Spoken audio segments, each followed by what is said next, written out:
Bismillah. Assalamualaikum warahmatullahi wabarakatuh. Alhamdulillahi hamdan katsiran tayyiban mubarakan fih kama yuhibbu rabbuna wa yarda. Wa ashhadu an la ilaha illallah wahdahu la syarika lah wa ashhadu anna Muhammadan abduhu wa rasuluh. Ya ayyuhalladzina amanu taqullaha haqqa tuqatih wa la tamutunna illa wa antum muslimun. Amma ba'du, fa inna asdaqal hadisi kitabullah wa khairal hadi hadi Muhammadin sallallahu alaihi wasallam wa syarral umuri muhdatsatuha fa inna kulla muhdatsatin bid'ah wa kulla bid'atin dhalalah wa kulla dhalalatin finnar. Ikhwan wa akhwati fillah, bapak-bapak, ibu-ibu, kaum muslimin dan muslimah, jamaah majelis taklim Masjid Namira yang semoga dimuliakan oleh Allah Subhanahu wa taala.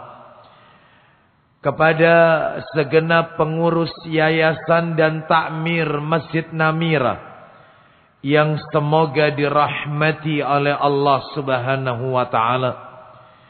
Wabil khusus kepada keluarga Bapak Haji Helmi Reza, semoga Allah Subhanahu wa taala melimpahkan karunia rahmat dan barakah pada keluarga dan usaha beliau. Tidak ada kata yang patut kita ucapkan di malam hari ini melainkan rasa syukur kita kepada Allah Tabaraka wa Ta'ala atas segala karunia nikmat yang telah Allah berikan kepada kita. Salah satu di antara sekian banyak kenikmatan-kenikmatan yang Allah berikan kepada kita dan kita rasakan pada malam hari ini adalah nikmat diturunkannya hujan. Mengapa hujan ini bagian dari nikmat Allah? Karena Nabi sallallahu alaihi wasallam pernah bersabda, "Sintani ma turaddani." Ada dua doa yang tidak mungkin ditolak. Dua doa yang pasti dikabulkan oleh Allah Azza wa Jalla. Yang pertama kata Nabi adalah ad-du'a'u indan nida. Dan yang kedua wa tahtal matar. Yang pertama adalah doa yang dipanjatkan ketika azan, antara azan dan iqamah. Dan yang kedua doa yang dipanjatkan ketika turunnya hujan. Semoga doa-doa kita yang kita ucapkan khususnya pada malam hari ini di saat turunnya hujan, semuanya dikabulkan oleh Allah Azza wa Jalla. Dan kenikmatan yang lain yang Allah berikan kepada kita dan kita rasakan pula pada malam hari ini adalah nikmat diberikannya kita kemudahan oleh Allah untuk melaksanakan amalan-amalan ketaatan kepada Allah Subhanahu wa taala. Diawali dengan salat Isya berjamaah dan dilanjutkan dengan talabul ilmi, menuntut ilmu. Semoga Allah Subhanahu wa ta'ala senantiasa memberikan keistiqomahan kepada kita agar kita selalu menjalankan amalan-amalan ketaatan kepada Allah sampai ajal menjemput kita. Allah Subhanahu wa taala menegaskan dalam ayatnya, wa'bud rabbaka hatta ya'tiyakal yaqin. Dan sembahlah Allah Rabbmu sampai datang waktu ajal, yaitu kematian. Berarti yang namanya ibadah, yang namanya melakukan amalan ketaatan, tidak ada garis finishnya. Tidak ada waktu istirahat untuk beribadah. Selalu beribadah sampai ajal menjemput kita. Semoga Allah wafatkan kita kelak dalam keadaan husnul khatimah. Bapak ibu kaum muslimin dan muslimah rahimani wa rahimakumullah. Malam hari ini kita akan lanjutkan materi kita dari pembahasan bulan yang lalu. Pada bulan yang lalu saya telah menyampaikan mengangkat tema wanita-wanita pemegang tiket ke surga. Wanita-wanita pemegang tiket ke jannah. Bahkan pada muqaddimah yang telah kami sampaikan pada bulan yang lalu, saya telah menyinggung bahwasannya sukses yang abadi, sukses yang kekal, bukanlah orang yang memiliki harta yang banyak. Kebahagiaan yang abadi bukanlah mereka yang memiliki harta, kendaraan mewah dan seterusnya. Bukanlah orang yang memiliki titel yang banyak. Bukan.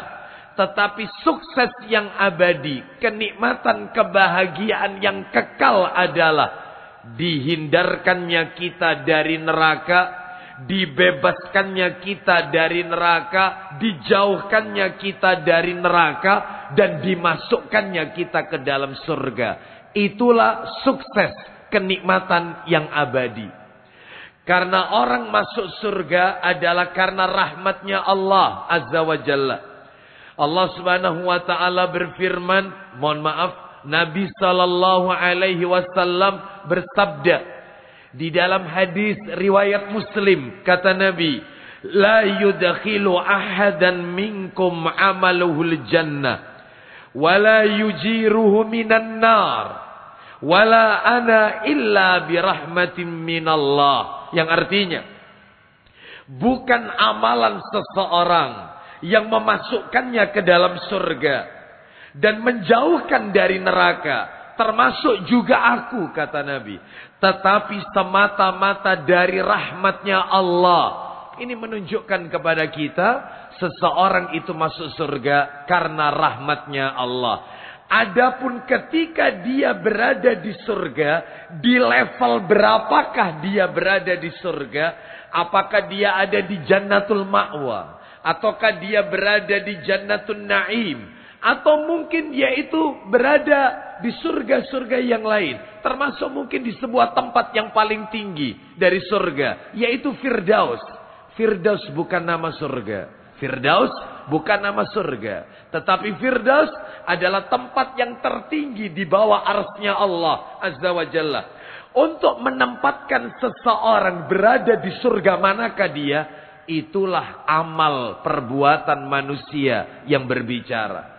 Oleh karena itu, maka mudah-mudahan Allah Subhanahu wa taala menggolongkan kita sebagai hamba-hambanya, yaitu yang berada kelak di hari kiamat di surganya Allah Azza wa Jalla.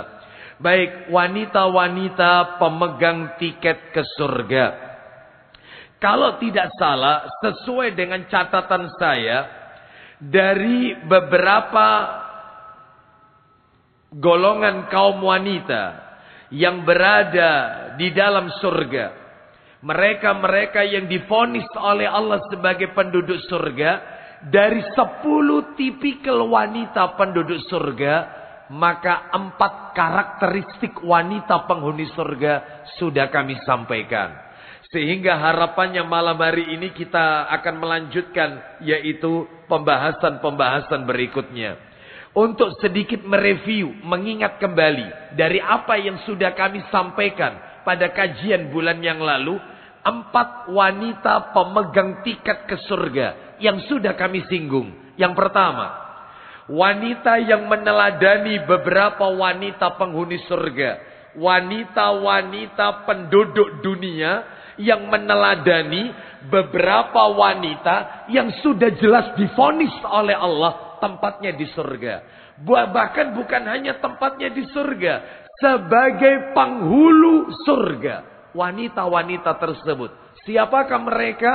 Nabi sallallahu alaihi wasallam bersabda, hadis dari sahabat Ibnu Abbas radhiyallahu anhuma, riwayat Imam Ahmad. Kata Nabi, afdalun nisa'i ahlil jannah, sebaik-baik wanita penghuni surga adalah satu, Khadijah bintu Khuwailid. Khadijah binti Khuwailid. Yang kedua, wa Fatimah bintu Muhammad.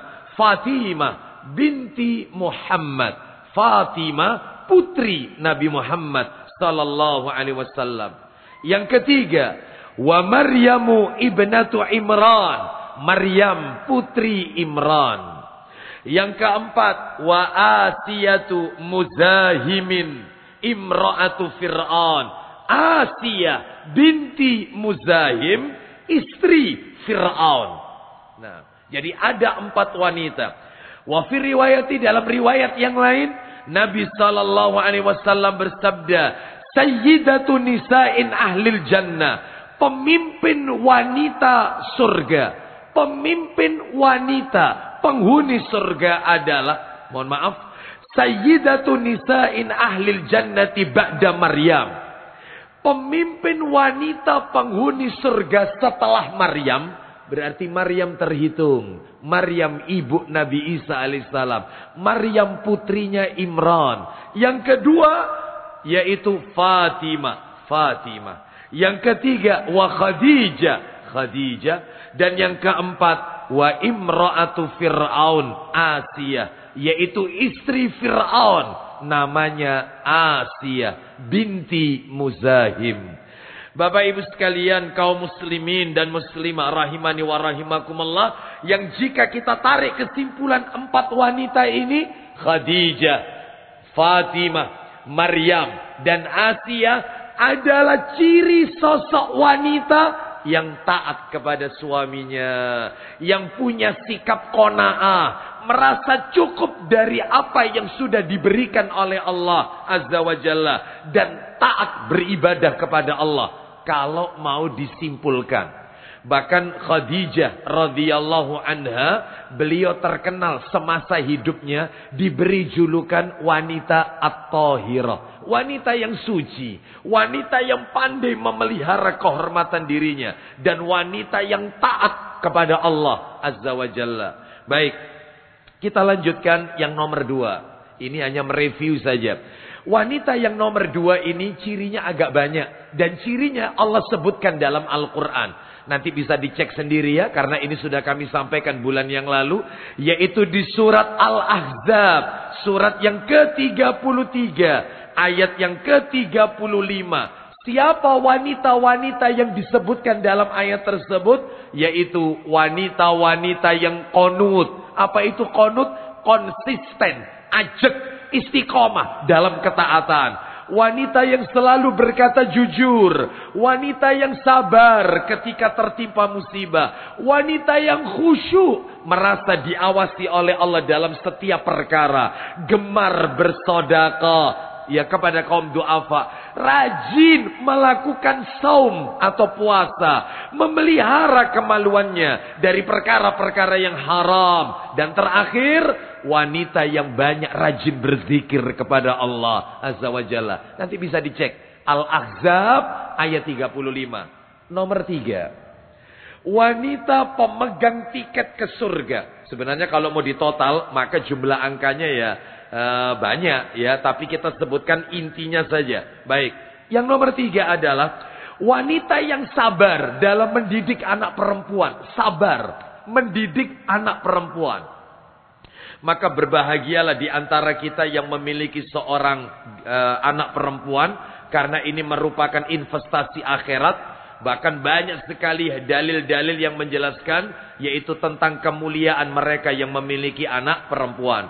Sampai-sampai disebutkan di dalam sebuah hadis dikatakan, man kunna lahu salatu banatin yu'wihinna wa yakfuluhunna wa yarhamuhunna wajabat lahul jannatul battata. Kata Nabi, barang siapa yang memiliki 3 orang anak wanita. Sahabat bertanya, kalau 2 sama, kalau 1 pun juga sama. Yu'wihinna, yang dia lindungi. Wa yakfuluhunna, dia cukupi semua kebutuhannya. Wa yarhamuhunna, dia sayangi. Lalu kemudian dalam riwayat yang lain ada tambahan lafaz, yaitu sampai dinikahkan, dipilihkan jodohnya yang terbaik. Itu kata Nabi, wajabat lahul jannatul batata. Orang tuanya wajib masuk surga. Wajib masuk surga. Oleh karena itu, maka ini kemuliaan memiliki yaitu anak perempuan dan sabar. Lalu kemudian yang keempat, yaitu wanita-wanita pemegang tiket ke surga adalah wanita yang istiqamah mengerjakan 1, sholat 5 waktu, istiqamah. Yang kedua, saum Ramadan. Jika dia masih memiliki hutang Ramadan karena hamil menyusui atau mungkin karena haid, ya, maka dia harus segera tutup itu. Yang ketiga, pandai menjaga kehormatan diri tatkala suaminya tidak ada di rumah. Lebih-lebih itu ya. Lalu kemudian yang keempat, taat kepada suami. Taat kepada suami. Maka kata Nabi dalam sebuah hadis, Nabi bersabda, "Idza shallatil mar'atu khamsaha." 1 itu. Wa shamat syahraha. Itu yang kedua. Yang ketiga, wa hafidat farjaha. Dan yang keempat, wa ata'at zaujaha. Apabila wanita sholat 5 waktu, puasa di bulan Ramadan, menjaga kemaluannya dan mentaati suaminya, qila laha udkhulil jannata min ayyi abwabil jannati syi'ti. Kata Nabi, maka akan dikatakan kepada wanita itu kelak di hari kiamat, masuklah kamu ke dalam surga dari pintu mana saja yang kau sukai. Silakan masuk. Loh, memangnya pintu surga itu ada berapa? Ada 8. Waktu itu sudah saya sampaikan. Pintu surga jumlahnya ada 8. Ya. Adapun kalau neraka 7 pintu. Pintu surga ada 8. Pintu neraka ada 7. Nanti bisa dicek sendiri di dalam surat Al-Hijr. Surat nomor 15 ayatnya 43 dan 44. Pintu neraka ada 7. Sedangkan kalau pintu surga ada 8. 4 pintu surga dijelaskan dalam riwayat Muslim. Yaitu yang pertama adalah pintu sedekah, pintu salat, pintu jihad, dan pintu ar-rayyan. Pintu yang khusus orang-orang yang rajin berpuasa. Sedangkan 4 yang lain disebutkan oleh Al-Hafiz Ibnu Hajar Al-Asqalani rahimahullah. Di dalam kitabnya Fathul Bari di juz yang ke-7 halaman 28. Apa itu 4 sisa yang lain? Pintu haji, pintu menahan amarah, pintu suka memaafkan kesalahan orang, dan pintu al-aiman. Apa itu pintu al-aiman? Orang yang bertawakal kepada Allah Azza wa Jalla. Baik itu ya. Loh, pintu ilmu. Memang ada perbedaan redaksi. Ada yang mengatakan pintu ilmu ada. Ada yang mengatakan yang nomor 8 itu. Ada yang mengatakan pintu berbakti kepada kedua orang tua. Itu juga ada. Baik, kita lanjutkan saja. Sekarang kita masuk yang nomor 5. Hari ini. Lanjutannya ini. Nomor 5. Wanita-wanita pemegang tiket ke surga. Mudah-mudahan para akhwat ya yang ada di belakang, mudah-mudahan antunna semua masuk dalam kategori yang disebutkan oleh Nabi sallallahu alaihi wasallam ini dalam hadis-hadisnya ya. Dan mudah-mudahan istri-istri, bapak-bapak sekalian yang mungkin tidak hadir di masjid ini ya dalam kajian ini, mudah-mudahan termasuk bagian dari yaitu wanita-wanita penghuni surganya Allah Azza wa Jalla.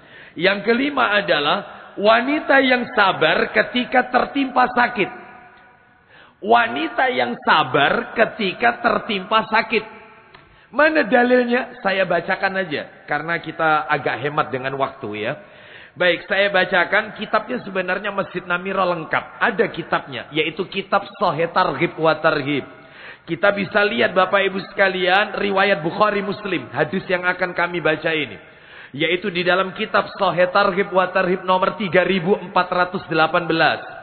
Dari Atha bin Abi Rabah rahimahullah, beliau berkata, sahabat Ibnu Abbas radhiyallahu anhuma pernah bercerita kepadaku, Jadi Ibnu Abbas radhiyallahu anhuma bercerita kepada Atha bin Abi Rabah radhiyallahu an. Apa kata Ibnu Abbas radhiyallahu anhuma?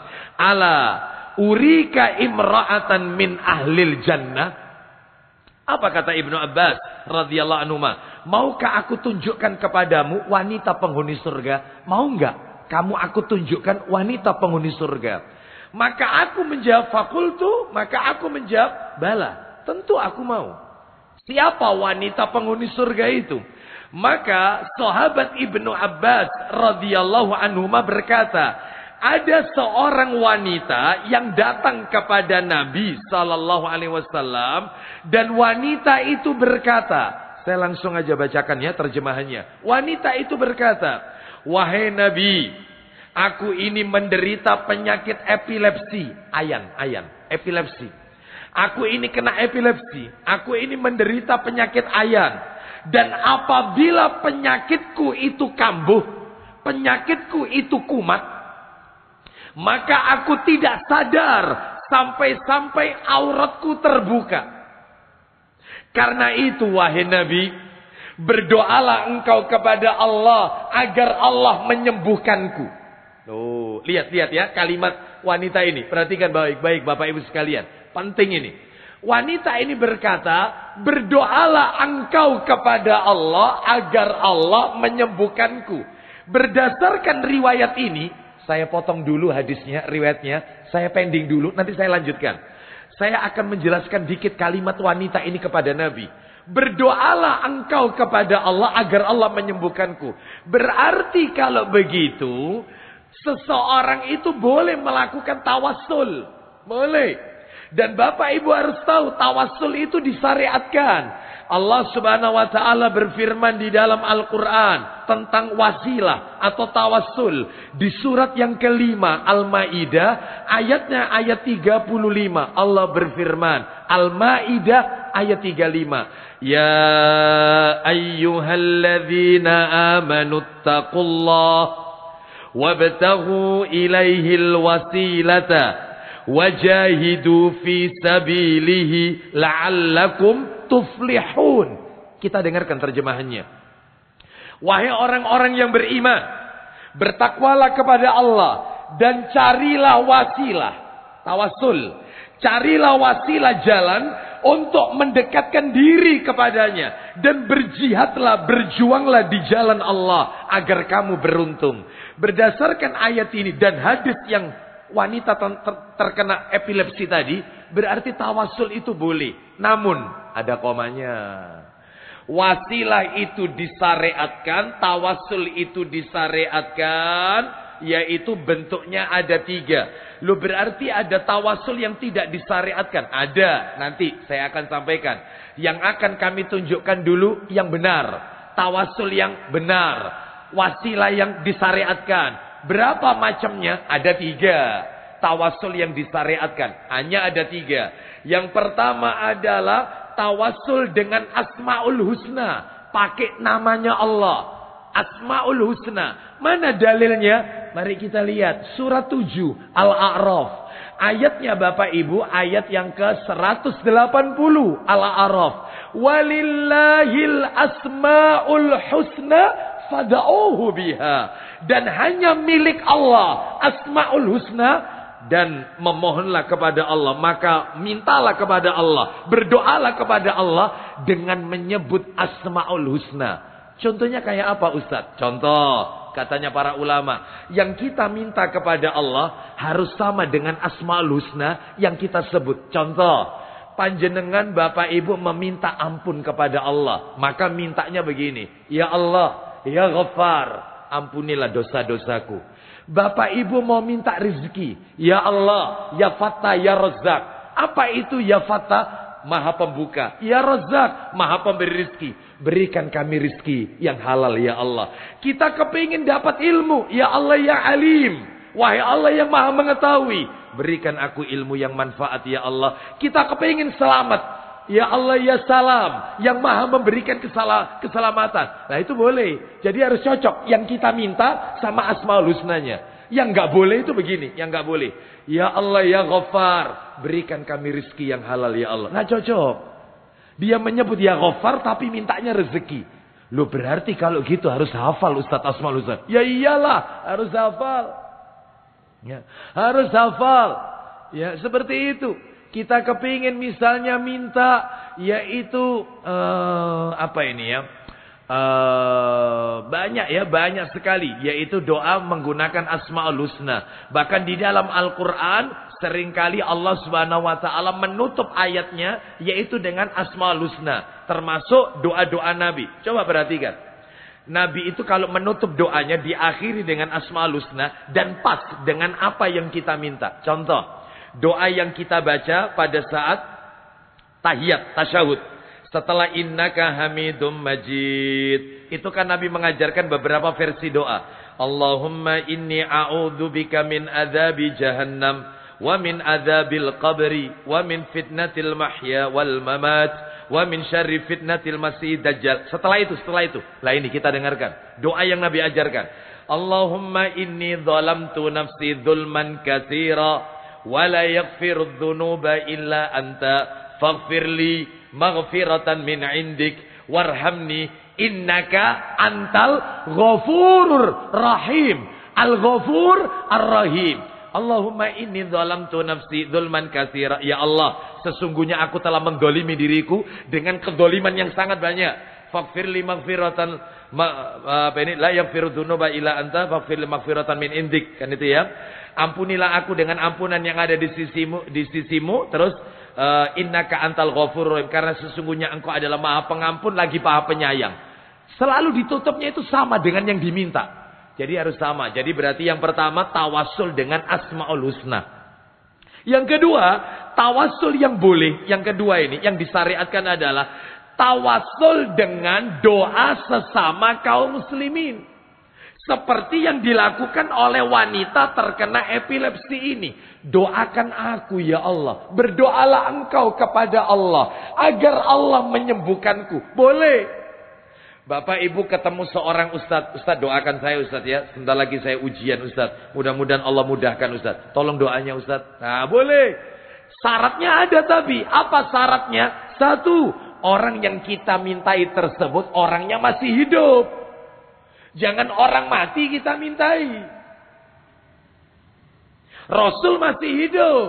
Kita mintai. Yang kedua, orang yang kita mintai doa tersebut orang saleh, nggak sembarangan. Yang ketiga, tidak boleh dijadikan habit, kebiasaan. Dikit-dikit ketemu orang, dongakno ya doanya. Ketemu dongakno. Ya. Nggak bisa. Dia sendiri harus berdoa. Yang keempat, dia tidak boleh mengandalkan orang itu berdoa. Dia sendiri harus berdoa. Sebab ada orang seperti ini. Ustadz doakan saya Ustadz ya. Insya Allah bulan depan itu saya mau punya hajat Ustadz. Saya insya Allah mau syukuran Ustadz. Baik, satu saat ketemu saya lagi. Gimana acara syukurannya? Batal Ustadz, Ustadz tidak doakan saya. Loh kok saya jadinya? Ya Anda sendiri harus berdoa. Jadi tidak boleh. Yaitu dijadikan kebiasaan terus menerus. Nah seperti itu. Baik. Bapak ibu sekalian. Jadi ini tawasul yang disyariatkan. Yang ketiga terakhir. Tawasul yang disyariatkan adalah. Yaitu tawasul atau mencari wasilah. Dengan amalan soleh yang kita lakukan. Amalan soleh yang kita lakukan. Dalilnya di mana? Dalilnya Bapak Ibu sekalian. Kalau tadi yang nomor 2 dalilnya pakai ini tadi. Yaitu pakai riwayat wanita yang terkena epilepsi ini ya. Riwayat Bukhari Muslim ini. Baik. Adapun untuk amal soleh yang kita lakukan. Itu dalilnya riwayat Muslim. Diceritakan oleh Nabi dalam hadis yang cukup panjang. Saya singkat aja. Mungkin Bapak Ibu pernah mendengar hadis ini. Nabi menceritakan tentang 3 orang yang berada di hutan. Tiba-tiba hujan deras. Lalu mereka berlindung ke sebuah gua. Tiba-tiba di balik gua itu dari atas. Ada batu besar yang menggelinding. Sehingga menutupi mulut gua itu. Sehingga 3 orang ini terjebak dalam gua. Jadi ini bukan cerita Ashabul Kahfi. Bukan. Ini bukan Ashabul Kahfi. 3 orang pemuda yang terjebak dalam gua. Lalu salah satu dari 3 orang ini berkata, ayo kita ingat-ingat kebaikan yang pernah kita lakukan sebelum kita masuk ke gua ini. Apa kebaikan itu? Mudah-mudahan dengan kebaikan itu Allah membukakan pintu gua ini. Berkatalah orang pertama, ya, aku memiliki bapak dan ibu, ayah dan ibu. Aku memiliki istri dan anak-anak yang masih kecil. Aku punya kebiasaan, aku punya pekerjaan mencari kayu bakar. Dan aku punya kebiasaan setelah mencari kayu bakar, aku peraskan susu, lalu aku minumkan terlebih dahulu kepada bapak ibuku. Suatu hari, jadi dia cerita dalam gua ini, suatu hari, aku terlalu larut malam mencari kayu bakar. Tapi seperti kebiasaan aku tetap memeraskan susu, lalu aku masuk rumahku dapati bapak ibuku sudah tertidur pulas. Ayah ibunya sudah tertidur. Sedangkan anak-anakku yang masih kecil menangis di kakiku. Meminta air susu tersebut. Karena seharian gak makan, gak minum. Lalu aku tetap berkata kepada mereka, ayah ibuku dulu yang minum, setelah itu kalian. Maka kutuangkan air susu itu kepada ayah dan ibuku. Sisanya baru aku berikan istri dan anak-anakku. Lalu dia berdoa, ya Allah, hamba tidak berniat zalim kepada istri dan anak-anak hamba. Hamba berniat bakti sama ibu dan bapak hamba, ya Allah. Jika memang bakti hamba ini kau ridhoi, ya Allah, tolong bukakan pintu gua ini. Krok. Bergeser. Cahaya sudah mulai masuk. Geser. Karena tinggal 2 orang soalnya. Orang kedua beda lagi ceritanya. Dia adalah seorang bos, punya karyawan yang banyak. Singkat cerita ya, salah satu karyawannya itu resign, mengundurkan diri dari pekerjaan. Ya, padahal belum digaji, dia sudah keluar. Lalu kemudian setelah itu gaji dari si karyawan itu oleh orang ini dikembangbiakkan, dibelikan 2 ekor kambing, jantan dan betina, dipelihara, dikembangbiakkan sampai jumlah kambing itu memenuhi lembah, full penuh dengan kambing, dikembangbiakkan. Sekian tahun lamanya karyawan itu balik. Aku dulu pernah kerja di sini dan aku gajiku belum tak ambil. Sekarang aku ingin mengambil gajiku. Kata si orang ini, ikut aku. Kau lihat semua kambing ini memenuhi lembah ini? Iya, aku lihat. Ini semua milikmu semua. Kau jangan bergurau. Gajiku tidak sebanyak ini. Gajimu aku kembang biakkan menjadi sekian banyak. Dan ini ambil semua, ini milikmu semua. Ya Allah, hamba tidak zalim sama karyawan hamba, ya Allah. Jika kau ridhoi perbuatan aku ini, ya Allah, tolong bukakan pintu gua ini. Bergeser. Sudah semakin lebar, tapi tetap nggak bisa keluar. Menunggu orang ketiga. Ternyata orang yang ketiga ini punya amalan yang lain. Apa ini? Ya Allah, aku memiliki saudara sepupu. Misan. Berarti kalau sepupu itu bukan mahram. Kalau keponakan itu mahram. Aku mempunyai saudara sepupu. Misanan berarti ya. Wanita ini yang dia datang kepadaku, dia butuh uang. Karena dia terjepit masalah. Lalu saat itu aku memberikan syarat. Akan aku berikan semua yang kau inginkan. Asalkan kau mau berzina denganku. Maka saat itulah. Ketika wanita itu dia berada. Yaitu ketika dia telah berbaring. Dan ketika itu aku sudah berada di antara kedua kakinya. Maka wanita ini berkata. Takutlah engkau kepada Allah. Ittaqillah, takutlah kepada Allah. Karena ini adalah perbuatan yang dibenci oleh Allah, yaitu zina.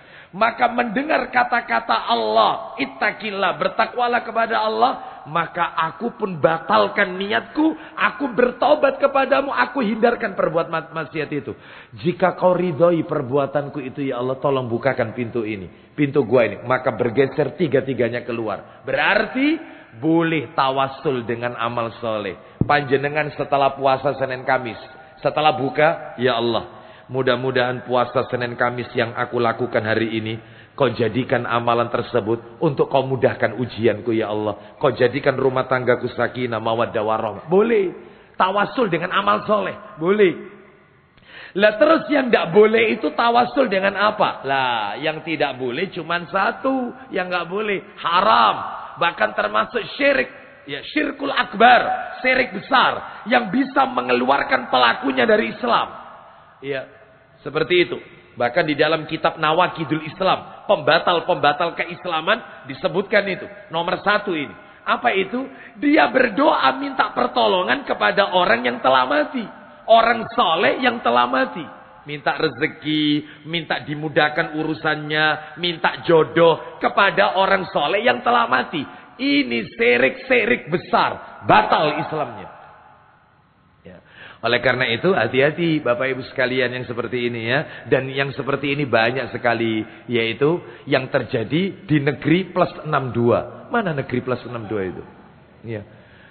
Mana negeri plus 62 itu? Ya. Setahu saya kalau saya 031 Pak. saya. Ya. Nggak tahu Lamongan itu 0 berapa? Lamongan itu 03 0322. Oh, berarti bukan plus 62. Ini maksud saya negeri plus 62. Ya. Kita lanjutkan. Nggak tahu itu di mana. Baik. Saya lanjutkan ceritanya ya. Saya lanjutkan ya. Ceritanya wanita epilepsi tadi. Kita lanjutkan. Kemudian wanita tadi kan meminta, berdoalah engkau kepada Allah agar Allah menyembuhkanku. Maka Nabi bersabda, perhatikan ibu-ibu sekalian, apa kata Nabi? Jika kamu mau bersabar, maka bagimu surga. Kalau kau mau sabar dengan penyakit ayan epilepsimu ini, maka ku jamin kau akan masuk surga. Tetapi jika kau tidak mau sabar, maka saya akan mendoakanmu kepada Allah agar kau diberikan kesembuhan. Mau pilih mana? Kata Nabi. Pilih sabar, jaminan surga, atau pilih aku doakan supaya sembuh. Pilih mana? Maka wanita ini menjawab, baiklah wahai Rasulullah, aku pilih bersabar dengan penyakitku ini. Tetapi wahai Rasulullah, tetap doakan aku kepada Allah agar ketika penyakitku ini kumat, epilepsi ayanku ini kumat, auratku tetap tertutup. Hanya itu yang aku minta. Aku milih sabar. Aku tidak minta sembuh. Aku jalani, aku ridho kena penyakit ini. Aku sabar. Tapi tolong doakan kepada Allah, kalau pas kumat penyakitku, auratku tetap tertutup. Maka Nabi mendoakannya. Perhatikan baik-baik. Para akhwat. Lihat apa kata para alim ulama. Pelajaran yang bisa kita ambil dari hadis ini. Di antara pelajaran yang bisa kita ambil. Wahai saudariku, para akhwat. Apakah kalian tidak iri dengan kedudukan wanita mulia yang berhasil diraih oleh wanita tersebut? Bukankah dia divonis sebagai penduduk surga bukan karena kecantikannya? Bukan. Bahkan dalam riwayat wanita ini berkulit hitam legam. Wanita ini berkulit hitam legam.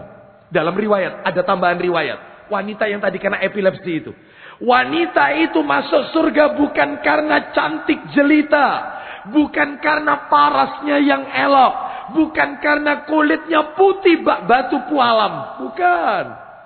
Tetapi wanita itu masuk surga. Kenapa? Karena dia sabar. Berarti kecantikan fisik bukanlah tolok ukur kemuliaan seorang wanita. Kecuali jika kecantikan wanita tersebut digunakan dalam koridor-koridor syar'i. Maksudnya apa? Cantik digunakan untuk koridor syar'i.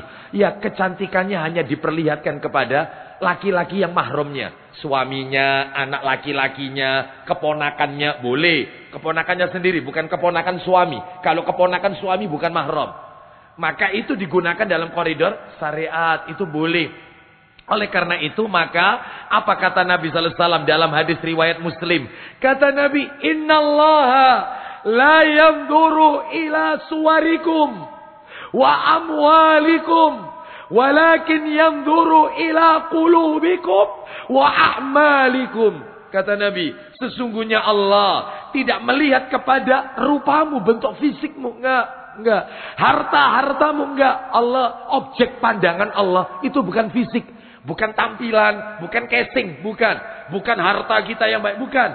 Yang akan dilihat Allah nanti di hari kiamat adalah hati dan amal perbuatannya. Bu, maaf ya, maaf. Cantik wajah itu biasa, tapi cantik hati itu luar biasa. Inner beauty.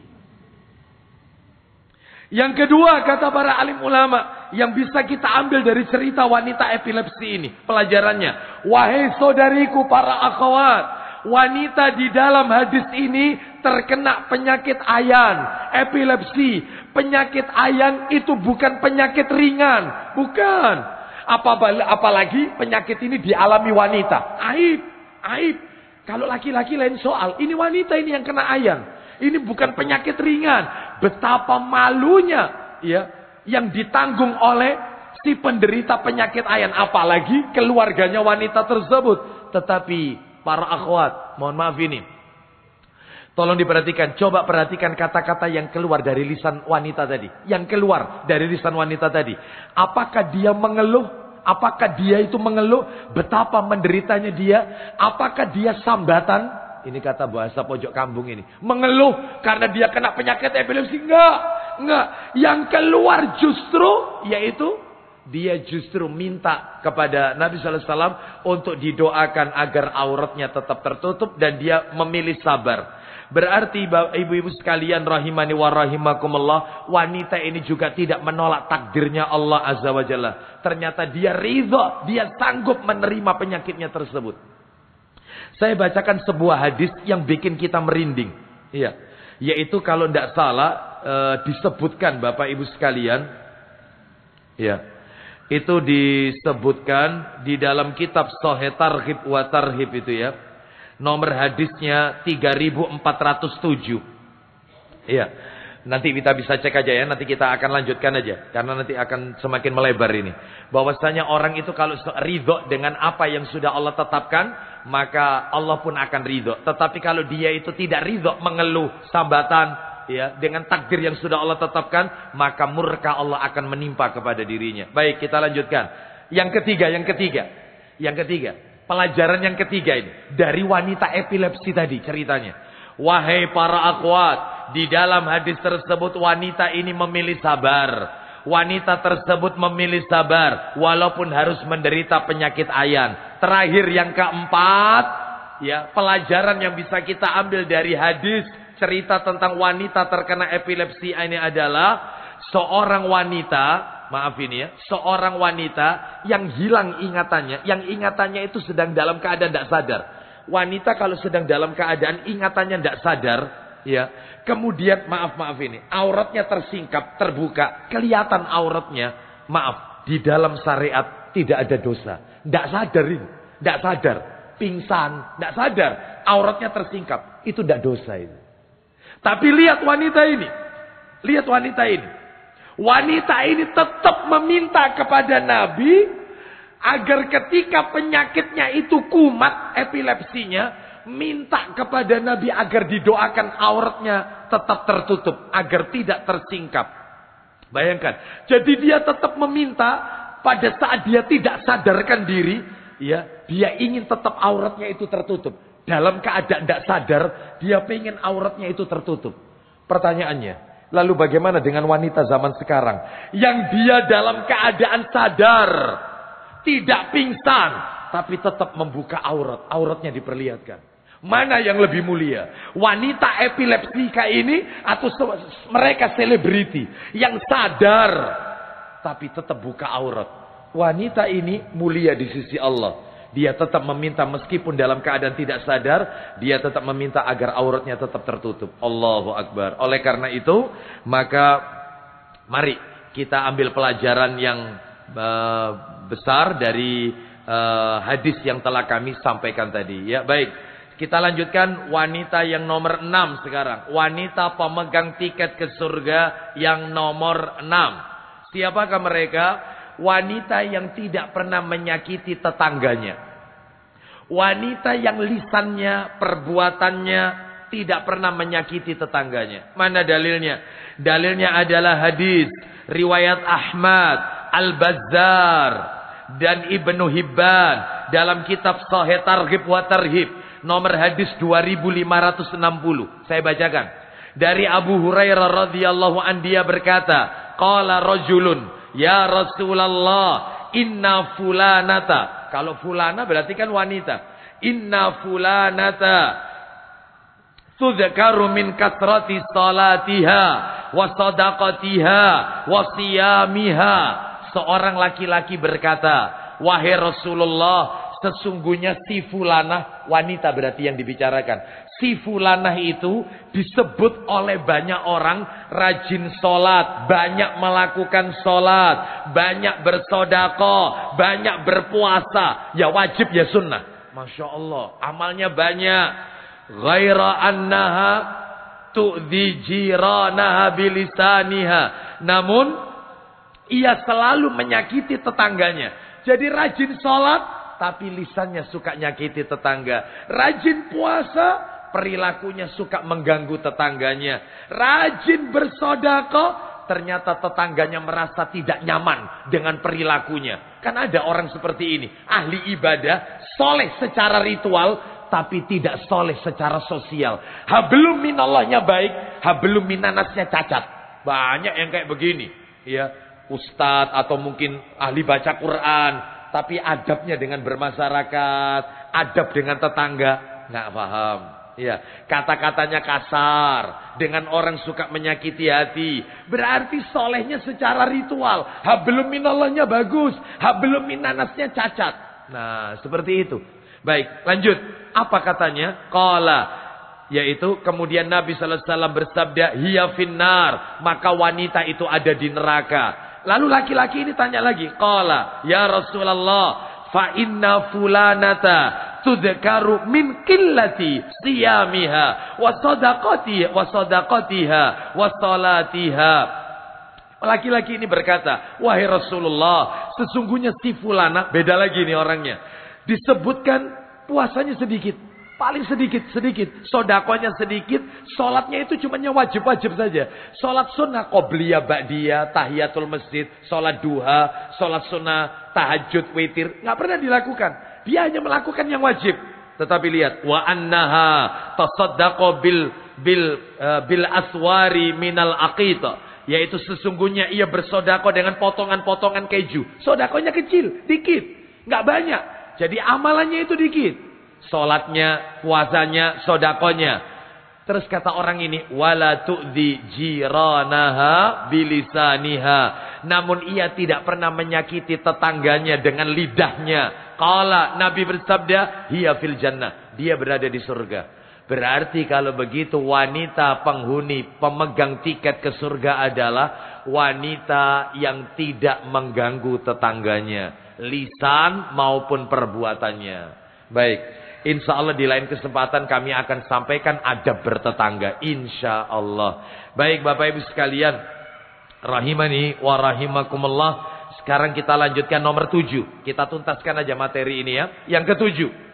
Siapa wanita pemegang tiket ke surga yang ke-7? Wanita yang pengasih, penyayang. Banyak anaknya dan selalu mencari keriduan suami. Dikit-dikit selalu minta ridho suami. Dikit-dikit selalu minta maaf ke suami. Dikit-dikit selalu minta ridho kepada suaminya. Ini wanita pemegang tiket ke surga. Mana dalilnya? Dalilnya disebutkan di dalam hadis riwayat At-Tabrani. Dalam Sahih Targhib wa Tarhib. Nomornya 1941. Dari Anas bin Malik radhiyallahu an, dia berkata, Rasulullah SAW bersabda, ala ukhbirukum nisaikum fil jannah. Maukah kalian aku beritahukan tentang wanita penghuni surga di antara kalian? Siapa wanita penghuni surga? Qulna, maka para sahabat menjawab, bala ya Rasulullah, tentu kami mau. Siapa wanita itu? Qala, Nabi menjawab, perhatikan jawabannya Nabi. Kullu wadudin waludin, kata Nabi, setiap wanita yang penuh dengan kasih sayang dan wanita yang subur, banyak anaknya. Loh Ustaz, lah kalau dia belum menikah, bagaimana cara mengetahui wanita ini adalah wanita yang subur, banyak anaknya? Lihat keluarganya. Kalau keluarganya itu banyak keturunannya, maka dia wanita yang subur.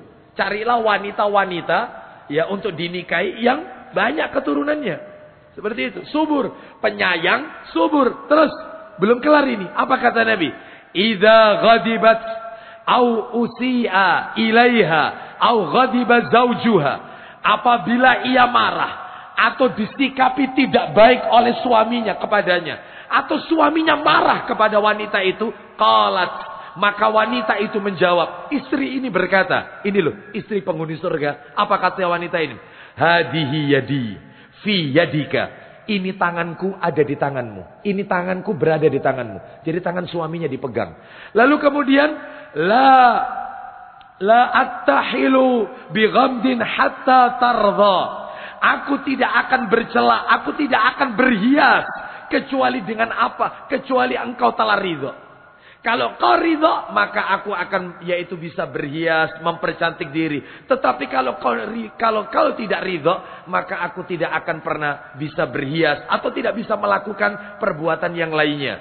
Maka dia merasa tidak tenang kalau suaminya itu tidak ridho. Ketika suaminya itu kondisi agak marah, kalau aku salah, aku minta maaf. Apa yang tidak cocok dari apa yang sudah aku lakukan. Mungkin masakanku kurang enak. Mungkin pelayananku yaitu kau tidak senang. Aku minta maaf, tolong aku minta ridhonya ya. Tiap hari seperti itu dia lakukan. Dan dia selalu minta maaf kepada suaminya. Maka inilah ciri wanita penghuni surga. Bu, mohon maaf ini. Yang di belakang ini, mohon maaf. Perhatikan Bu ya, perhatikan. Jika ada seorang wanita tetap mentaati suaminya, ya, ketika antunna kesal dengan suami, antunna semua, ketika seorang istri tetap taat kepada suaminya, meskipun dia kesel sama suaminya, meskipun si wanita ini marah dengan suaminya, tapi dia tetap untuk taat kepada suaminya, pahalanya lebih besar di sisi Allah daripada dia dalam keadaan tidak kesel, tidak marah dengan suaminya, dan dia taat kepada suaminya. Ya, mohon maaf ini, mohon maaf. Kalau ada seorang suami yang baik, suami yang baik, suami saleh, lalu istrinya membalas kebaikan juga, di mana perjuangannya? Nggak ada, ladang amalnya nggak ada. Tapi kalau ibu-ibu punya suami yang suka ngeselin, gregetno, apa gregetno itu kira-kira? Jengkel kan, bikin ibu-ibu marah, bikin ibu-ibu itu tabiat ya darah tinggi, tapi ibu tetap sabar dan taat kepada suami seperti ini, pahalanya besar di sisi Allah. Sanggup Bu? Enggak sanggup. Jawabannya tidak, bayangkan ya. Bapak Ibu sekalian rahimani wa rahimakumullah. Maka di mana letak perjuangannya? Kalau suaminya baik, suaminya soleh, maka di mana letak ladang amalnya? Makanya ibu-ibu sekalian perlu belajar kepada Asia. Asia istri Fir'aun, seorang wanita soleha, suaminya suami yang bengis, suami yang tega membantai bayi laki-laki.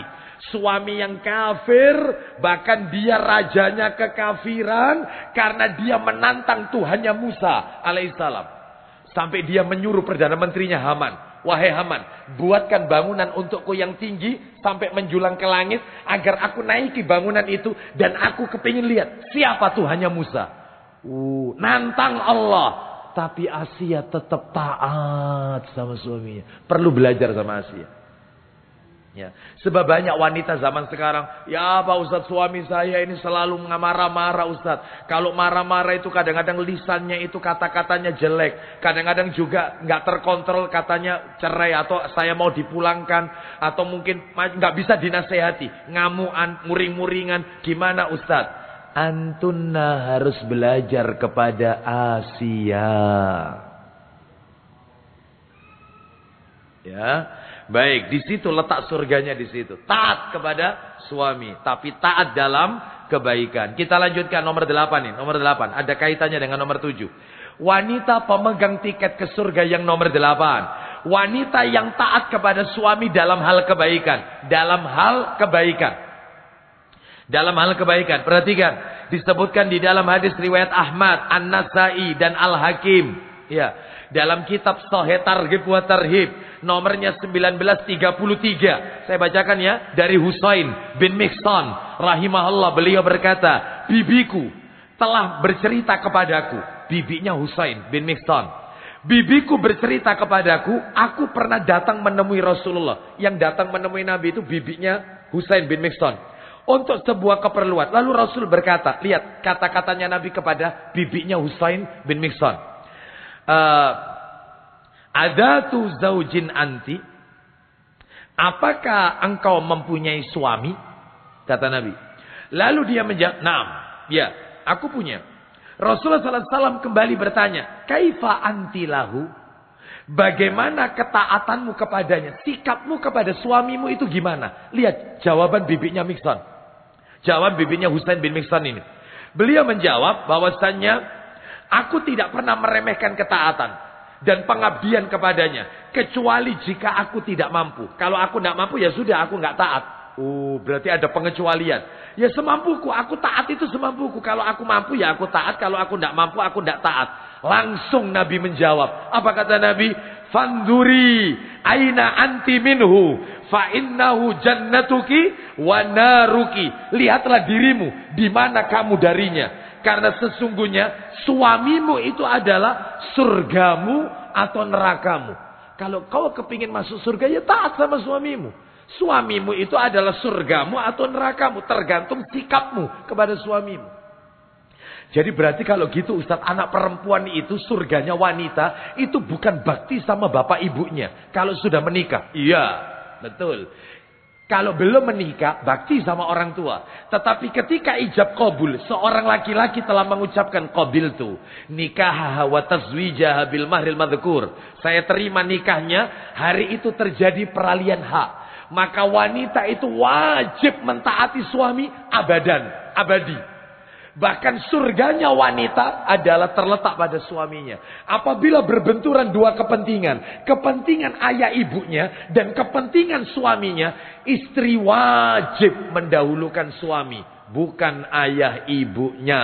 Bukan. Lah kalau anak laki-laki Ustaz, baktinya sama siapa? Sama ayah dan ibunya. Abadi. Tidak boleh laki-laki takut kepada istrinya untuk bakti sama orang tuanya. Sebab banyak laki-laki zaman sekarang yang dia takut sama istrinya kalau ingin bakti sama ayah dan ibunya. Oh ya. Baik, jadi kita lanjutkan. Jadi ini taat kepada suami. Dan ibu-ibu mohon maaf, perlu saya sampaikan, dan terutama bapak-bapak juga tolong dimengerti Pak. Kata para alim ulama, ada dua kaidah. Ada dua kaidah yang agung yang membatasi berbakti kepada suami, termasuk kepada orang tua. Ada dua, tolong dihafalkan ini. Bakti sama orang tua, maaf ini ya. Bakti sama orang tua, bakti dengan suami, bakti dengan ulil amri atau pemerintah, yaitu dengan syarat. Dengan syarat. Sedangkan taat atau bakti kepada Allah dan Rasul biduni syarat, tanpa syarat. Sami'na wa ata'na, itu Allah dan Rasul. Tetapi kalau sama suami, orang tua, apalagi ulil amri pemerintah, ada syaratnya.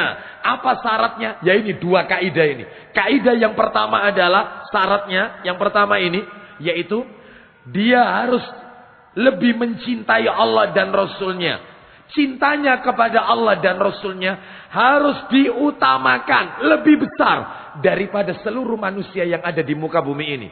Sebab kata Nabi sallallahu alaihi wasallam dalam riwayat Muslim, la yu'minu ahadukum hatta akuna ahabba ilaihi min waladihi wa walidihi wan nasi ajmain. Tidak beriman salah seorang di antara kalian hingga aku, kata Rasulullah, lebih dia cintai daripada dia cinta kepada anaknya, kepada bapak ibunya, dan kepada seluruh manusia yang ada di muka bumi ini. Aku lebih diutamakan. Loh, dalam contoh realita di masyarakat Ustaz, oh banyak yang mereka meninggalkan Rasul dalam rangka mencintai suami. Iya, contohnya suaminya menyuruh istrinya untuk lepas jilbab, lepas jilbab. Lalu dia berkata, ya, bahwasannya ini kalau saya tidak melepas jilbab, saya tetap memakai jilbab kalau keluar rumah, jilbab syar'i, maka suami saya tentunya marah.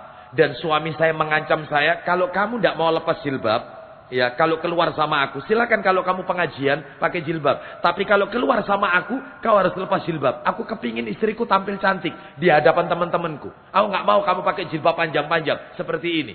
Kalau tidak, nggak mau, kamu tak cerai.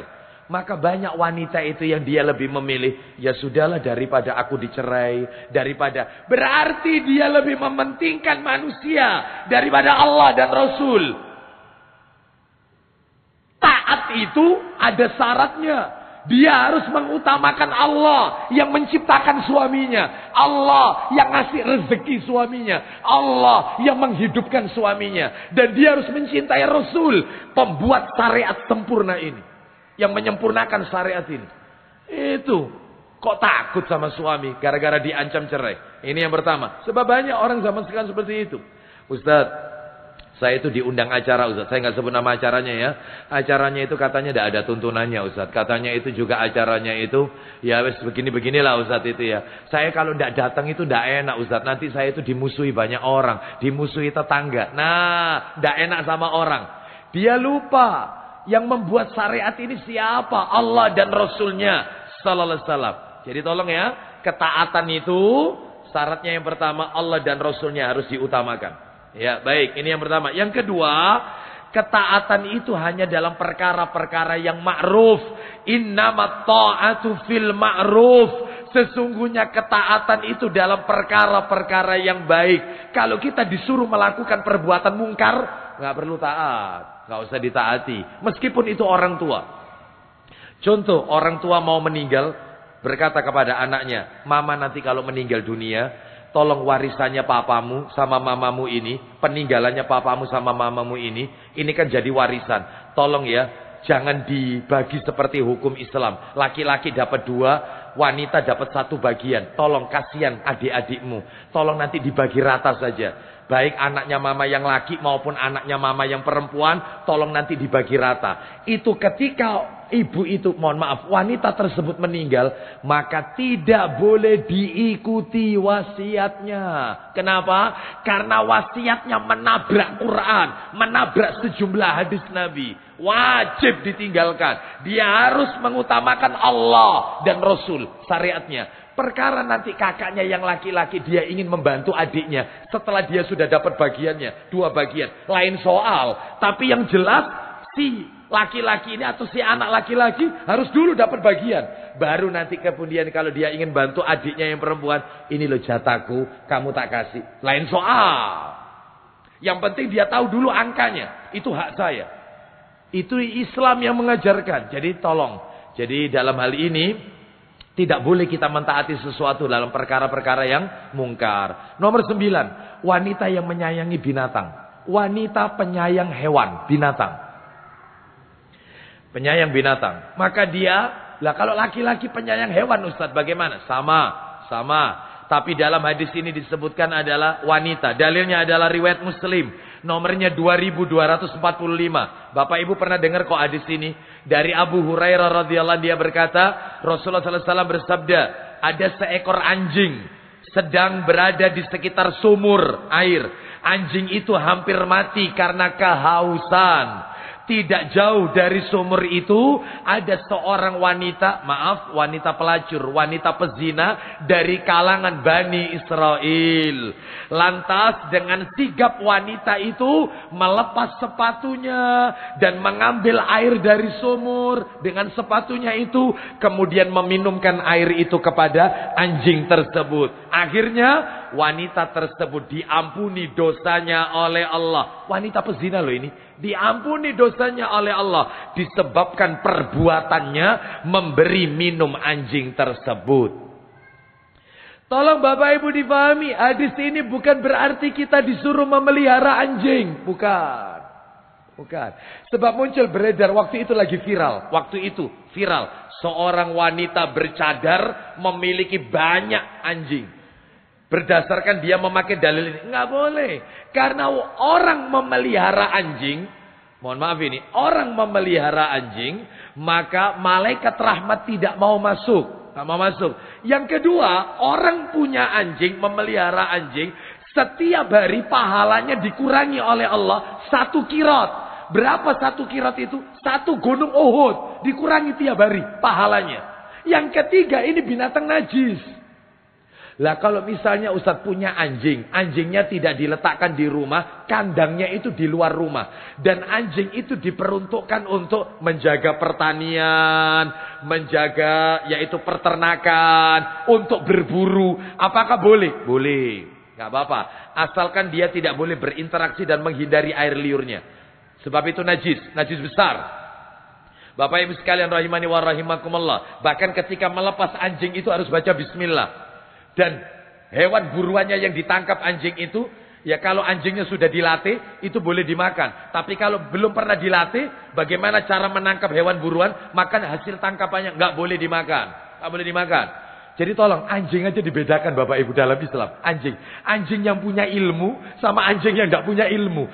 Anjing yang sudah dididik bagaimana cara menangkap hewan buruan, sama anjing yang tidak pernah dikasih ilmu cara menangkap hewan.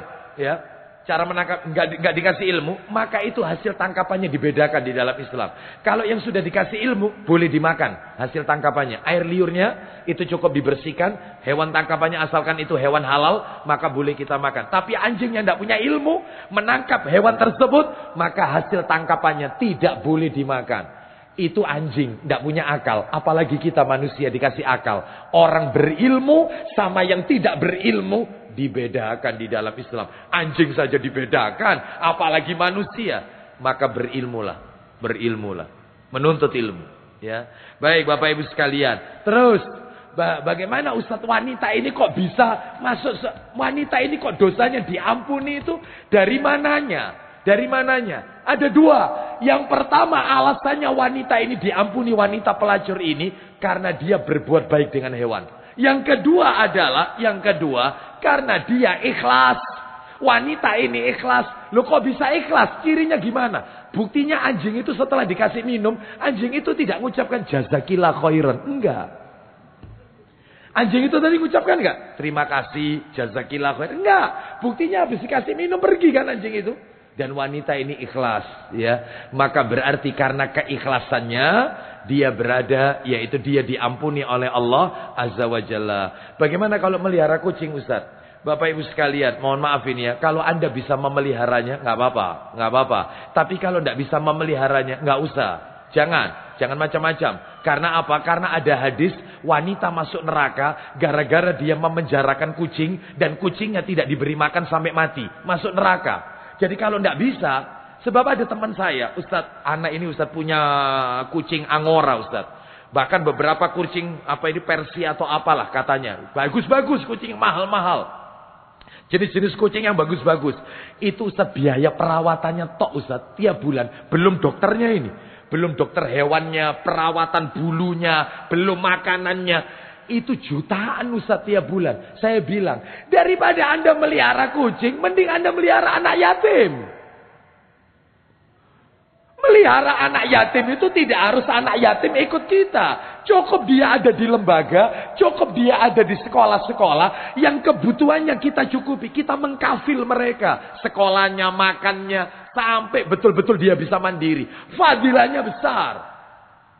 Seperti itu. Lah, saya tanya lagi sama dia, teman saya ini. Lah, kamu itu mendapatkan kucing itu dari mana? Ya, saya beli. Nggak boleh jual beli kucing. Nggak boleh. Haram. Loh, katanya yang haram itu jual beli kucing-kucing hutan, Ustaz. Iya. Sinur. Ini kata para ulama beda pendapat. Katanya itu kucing hutan. Padahal menurut pendapat yang kuat, kucing. Semua kucing. Mau hutan, kucing apapun. Ya, nggak boleh jual beli. Loh, saya nggak beli, Ustaz. Saya cuma ganti makannya toh. Karena orang itu melihara. Biaya makannya saya ganti sama saja. Nggak boleh. Lah terus cara mendapatkan kalau saya pengen dapat kucing yang bagus-bagus. Nggak apa-apa kalau dikasih. Jangan minta. Minta itu identik ngemis. Ngemis itu dilarang. Kecuali kalau dikasih. Pak, kucing saya banyak, Pak. Maka ini silakan diambil. 1 atau 2 sampean pilih. Panjenengan pilih. Nggak apa-apa. Dikasih. Jangan beli. Jual beli kucing haram. Tidak diperbolehkan. Seperti itu Bapak Ibu sekalian, rahimani wa rahimakumullah. Iya, boleh tidak mengebiri kucing supaya dia itu, maka jawabannya adalah ya lihat kalau memang itu berpengaruh kepada induknya, kasihan dia tidak bisa merawat anak-anaknya dan juga yaitu akan mempengaruhi kesehatannya, ya maka dalam hal ini diperbolehkan untuk mengebirinya. Wallahu a'lam bishawab. Baik, kita lanjutkan nomor terakhir 10 penutup. Yang ke-10 wanita pemegang tiket ke surga adalah wanita yang selalu menyuruh mengerjakan yang ma'ruf, mencegah dari yang mungkar, amar ma'ruf nahi mungkar, mendirikan sholat, menunaikan zakat dan taat kepada Allah dan Rasul sallallahu alaihi wasallam. Dalilnya Allah sebutkan di dalam Al-Qur'an surat nomor 9, surat At-Taubah ayatnya 71, At-Taubah 71. Wal mu'minuna wal mu'minatu ba'duhum awliya'u ba'di ya'muruna bil ma'rufi wa yanhauna 'anil munkar wa yuqimuna as-salata wa yu'tuna az-zakata wa yuti'una Allah wa rasulahu ulaika sayarhamuhumullah innallaha azizun hakim. Orang-orang yang beriman, laki-laki dan perempuan, sebagian mereka menjadi penolong bagi sebagian yang lain. Mereka menyuruh berbuat yang ma'ruf dan mencegah dari yang mungkar. 1. Melaksanakan sholat. 2. Menunaikan zakat. 3. Dan taat kepada Allah dan Rasulnya. 4. Mereka akan diberi rahmat oleh Allah. Sungguh Allah maha perkasa lagi maha bijaksana. Dan rahmatnya Allah adalah di akhirat, yaitu surganya.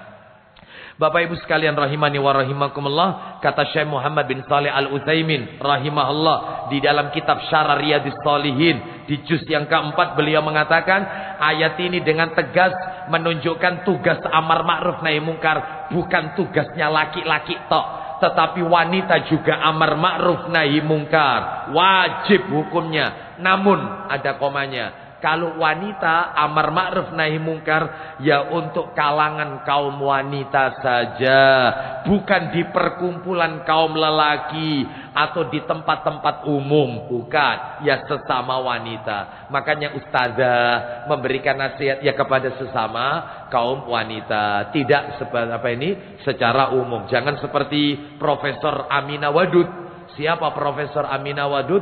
Seorang wanita penggagas yaitu pluralisme, yaitu orang yang mengusung yaitu gerakan emansipasi wanita. Jadi dia tidak mau wanita itu di kelas duakan. Wanita itu harus sama, yaitu di dalam agama itu tidak boleh di nomor duakan. Maka dalam hal ini adalah pendapat yang batil. Makanya jangan kaget Profesor Aminah Wadud ketika melakukan khutbah Jumat, dia yang khutbah, yang mendengar laki-laki, dan khutbahnya di gereja lagi, di gereja itu, ya, Profesor Aminah Wadud, ya, itu. Oleh karena itu kita tidak berbicara bagaimana hukumnya Jumatan di gereja, ini ada hukum tersendiri. Masalahnya adalah dia berceramah khutbah Jumat di hadapan laki-laki, sedangkan suara wanita bagian daripada aurat. Wanita dan laki-laki dan wanita itu samakan sesuai dalil. Laki-laki dan wanita itu bedakan juga dengan dalil. Dan ini juga sudah pernah kami sampaikan di Masjid Namiro, ya. Jadi dibedakan dengan dalil. Akikoh beda. Kalau bayi laki-laki disembelihkan kambing 2 ekor, wanita 1 ekor, kambing 1 ekor.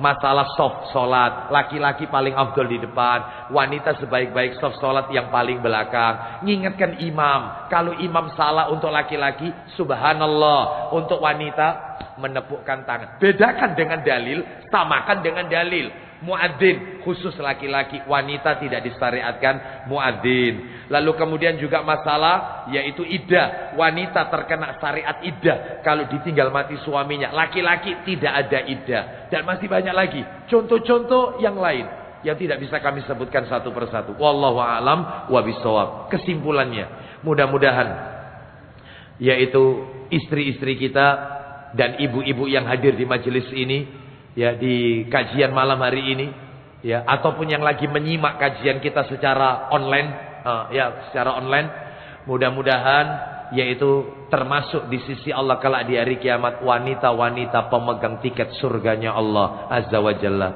Dan mudah-mudahan Allah jadikan rumah tangga kita sakinah mawaddah warahmah. Allah berikan kepada kita pasangan hidup yang soleh dan soleha, anak keturunan soleh dan soleha. Demikian yang bisa kami sampaikan. Semoga sedikit menjadi tambahan ilmu yang bermanfaat.